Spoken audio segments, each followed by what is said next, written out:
Hepinize selamlar, sevgiler dostlarım. Güneşli bir İzmir gününden sevgiler sunuyorum sizlere.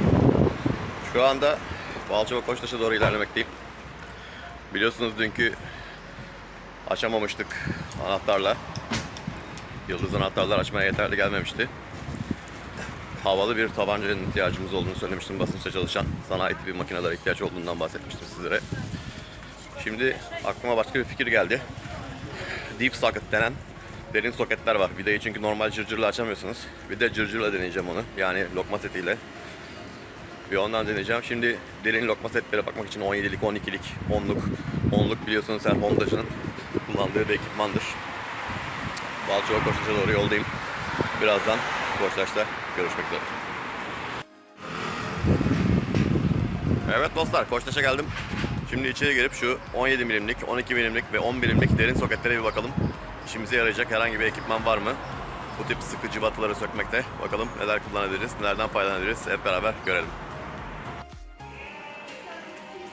Evet dostlar, şimdi Hırdavat rayonuna doğru ilerliyorum. Ortam çok güzel. Koçtaş çok sevdiğim bir yerdir. Her türlü ekipmanı kolaylıkla bulabilirsiniz. Fiyatların pahalı olduğunu söylerler ama bence çok o kadar da yüksek değil. Kaliteli ürünler var. İşte burada envai çeşit malzeme, materyal ne ararsanız bizim tarzımız her şey var. Şimdi şu derin soketlere bir bakalım. Soketler bu tarafta. Bir inceleme yapayım. Birazdan görüşmek dileğiyle. Evet dostlar, şimdi soket rayonuna doğru gidelim. Aslında şu tip bir cihaza ihtiyacım var. Ama fiyatları da gerçekten çok hoş şu anda. Beni aşıyor bu tip rakamlar. Biraz bekleyeceğiz bunun için. Şu tip yıkama makinelerine de bayılıyorum ama tabii onun için de bahçeli bir ev lazım. Evet, sokaklar karşıda. İşte burası bizim için cennet. İşte bahsettiğim uzun soketler. İşte buradalar. Bunlarla derin vidaları da rahatlıkla açabilirsiniz.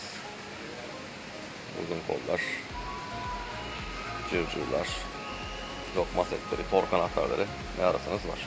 Şimdi burada ben detaylı bir araştırma yapayım. Daha sonra tekrar görüşelim dostlar. Evet dostlar, koskoca rayonda şanssızlığımıza bakın ki bizim ihtiyacımız olan 17'lik derin lokma maalesef bir tane bile yok. Bitmiş. Diğer hepsi var ama 17'lik yok. İhtiyacımız olan 17'lik derin lokmayı maalesef bulamıyoruz. Bir rayon görevlisine soralım bakalım, yardım alalım. Gerçekten çok şanssız bir durum. Bu kadar ekipmanın içinde o yok. Yalnız şu hoşuma gitti benim. Uzayabilen bir tork anahtarı. Kol, cırcır kol. İşimizi görür gibi geliyor ama bir bakalım. Araştırmaya devam. Evet dostlar, işi uzmanına danıştık. Maalesef derin lokma seti 17 olarak bitmiş. Birçok ürün kalmadığından şikayet ediyor da. Ufak çaplı hırsızlıklar vesaire yaşanabiliyor. Millet cebine atıp gidebiliyor. Muhteşem bir ürün ama bizim ihtiyacımız olan yok. Şimdi ben de gidip bir VD40'lara bakayım. Bir onları inceleyeyim. Daha sonra birkaç rayon parçasına bakayım. Daha sonra tekrar görüşelim. Evet dostlar, Koçtaş'tan çıkıyorum şu anda. Maalesef aradığım ürünü bulamadım ama bir VD40, bir tane altılı uzatma prizi, bir tane de birkaç tane de pil alarak 100 TL harcayıp buradan uzaklaşıyoruz. Bakacağız şimdi, gene kaba güç kullanacağız. Bir tane timsah kriko gördüm, ona baktım ama o da yaklaşık 130-140 lira, 150 liralık fiyatıyla şu an benim alım bütçemin ötesindeydi. Onu da alsak iyice aşacaktık. Çünkü bu malzemelere gerçekten ihtiyaç vardı. Evet, burayı seviyorum, güzel bir yer. Evet dostlar, şimdi bugün biraz arabayla uğraşayım diyorum. Bakalım bir şeyler yapabilecek miyiz? O vidalarla cebelleşelim. Daha önce kırmızı arabadan da tecrübeliyim bu vida cebelleşme olayıyla ilgili. Hepinize sevgiler, saygılar sunuyorum. Birazdan görüşmek dileğiyle. Hoşçakalın. Hepinize tekrardan selamlar dostlarım. Biliyorsunuz Balçova Koçtaş'ta aradığım derin soketi bulamamıştım. 17 milimlik deep socket denen parçayı bulamamıştım. Şimdi Gazi Emir Koçtaş'a doğru yola çıktım. Yollara düştük bir soket uğruna. Orada da var mı yok mu bilinmez. Bir gezmiş olacağız. Buradan Gazi Emir Optimum AVM'ye bir gidelim. Bakalım orada var mı bu soketten. Bayramın ikinci gününü de böyle değerlendiriyoruz işte dostlar, Pürüt peşinde. Şimdi birazdan Üsküdar Fahrettin Altay'dayım. Birazdan otobana çıkacağım. Kendim yapmaya niyetliyim. Neden uğraşıyorum derseniz, kendim yapmaya niyetliyim bu vidayı, somunu gen sökmek istiyorum. Çünkü bu parçalar, yani gidip en kötü ustaya şimdi bu işi yapması için bir 200 lira bayılacaksınız, 200 lira vereceksiniz. Ama aldığınız parça elinizde kalacak. Yani 2 tane somun sökmek için de 200 lira vermeyi gereksiz görüyorum şimdi. İşi bilmeyen bir adama gitseniz sağına soluna bakacak, anlamayacak, bulamayacak, göstereceğiniz tip hareketler. İşi bilen birine gitseniz yetkili servis olur herhangi bir şey, o da saatlik işçilik yazacak. Bu ve bunun gibi bir sürü şey var. O yüzden diyorum ki bir tane tork anahtarı benzeri uzun bir cırcır alayım. Yani lokma seti. Yaklaşık bir 50 santimlik falan oluyor onlar. Uzamalı. Bir tane de 17'lik derin soket işimizi görecektir gibime gelmekte. Yani hiç olmazsa her zaman kullanılabilecek parçalar ama bilemiyorum yani. Maddiyat vardır bunlar tabii gene. Sıkıntılı bir dönemden geçiyorum çünkü şu aralar. Bir bakalım dostlar. Hep beraber inceleyelim. Değerlendirmemizi de ona göre yapalım. Görüşmek dileğiyle. Optimum AVM Koçtaş'ta görüşürüz dostlar.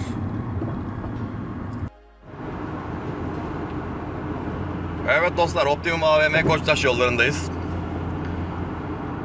Benden yol videosu isteyen bazı Amerikalı dostlarımız vardı. Buyurun size yol videosu. Ben böyle çok fazla dragçı, işte rollingçi bir adam değilim. O tip şeyler yapmıyorum. Ama arabamdan keyifli sürüşler yapmayı seviyorum.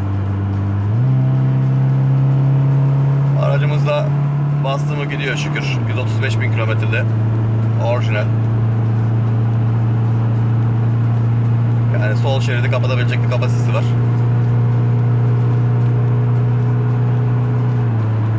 Ben çok memnunum. O yüzden bir H22 swap ya da H23 swap şu an için herhangi bir şeye gereksiz görüyorum. En azından bu araca. Orijinal kilometrede bir arabaya gereksiz. Fazla da sürat yapmıyorum çünkü burada da sürat sınırı var. Şimdi boş yere ceza yemeyelim. Ama dediğim gibi aracımız her türlü ihtiyacımızı karşılıyor. Bugüne kadar şükür hiç beni mahcup etmedi.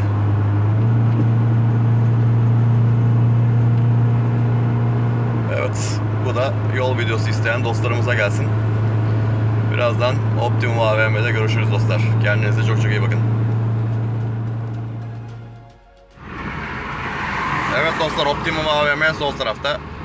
Buraya çok fazla gelen biri değilim çünkü çok kalabalık buluyorum burayı ama bazen bizim o tarafta bulamadığım şeyler belki burada bulabiliriz umuduyla geliyoruz işte. Şimdi biz Optimum AVM yollarına düşelim.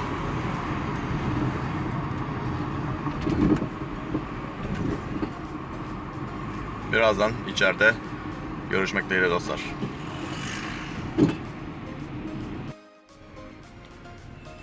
Evet, Optimum AVM'deyiz. Şimdi bakalım bir park yeri bulalım kendimize.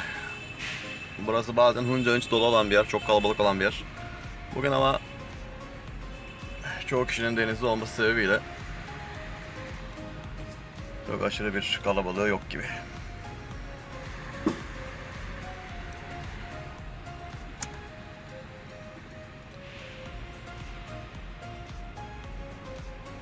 Şöyle kendimize uygun bir nokta bulalım bakalım.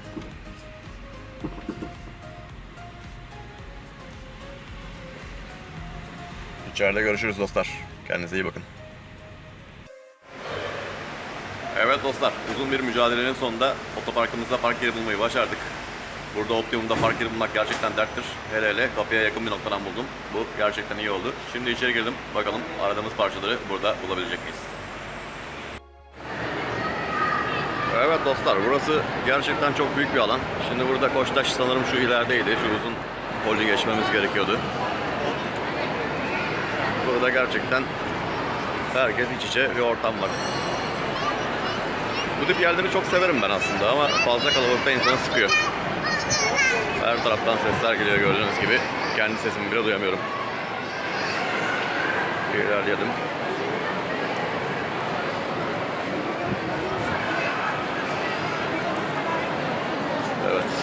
Koçtaş ileride sol tarafta olacak. Koçtaş'a ulaşalım. Orada çekimlerimize devam edelim. İşte şu holü geçip ileriden sağa girince Koçtaş'a ulaşacağız muhtemelen. Görüşmek üzere dostlar. Evet dostlar, çok uzun bir yürüyüş ve mücadelenin sonucunda Koçtaş'a ulaştık. Bu Optimum AVM küçük bir şehir gibi. AVM'leri çok severim ama bu kadar kalabalığı da gerçekten insanı bazen rahatsız ediyor. Şimdi buraya bir girelim. Bakalım aradığımız şeyleri burada bulabilecek miyiz? Hep beraber görelim. Evet dostlar, Hırdavat rayonundayız ama maalesef burada da şansımıza yaver gitmedi.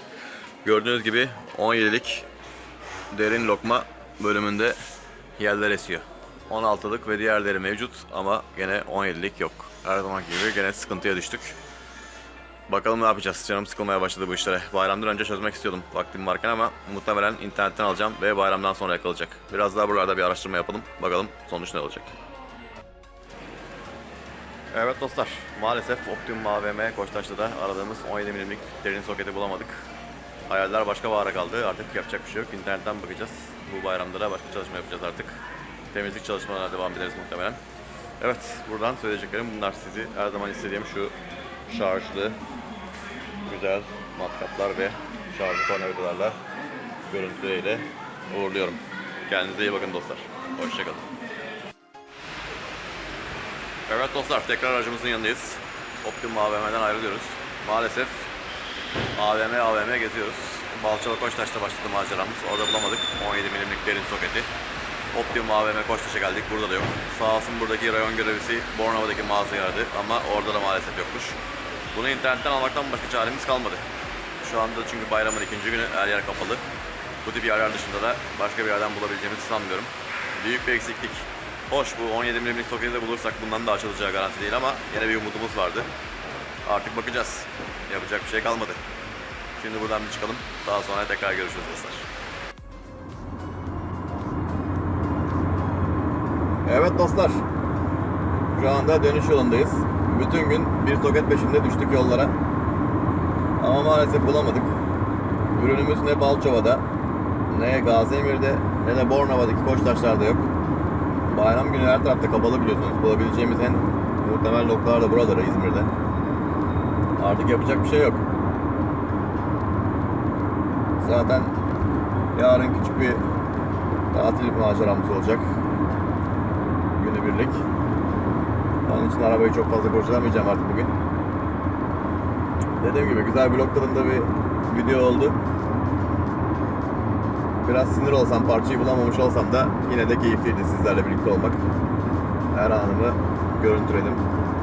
Umarım sizin de hoşunuza gider. Hem bir yol videosu çektik. Hep araç duruyor, işte hiç hareket halinde değil diyen arkadaşlara da güzel bir video oldu bu. Evet dostlar, bu Z-Rot'a gelince hala onu kendim açmak düşünüyorum. Çünkü elimde malzemeler var. Z-Rot'larım var. En güzel şekilde. Arka gergi çubuğu fişeklerim var, burçlarım var. Bir de 2 tane civata bana engel olamaz. Onun üzerinde çalışmaya devam edeceğim. Derin soketi bulsaydım lokma anahtarıyla deneyecektim. Ama bulamadık. Bir bakalım.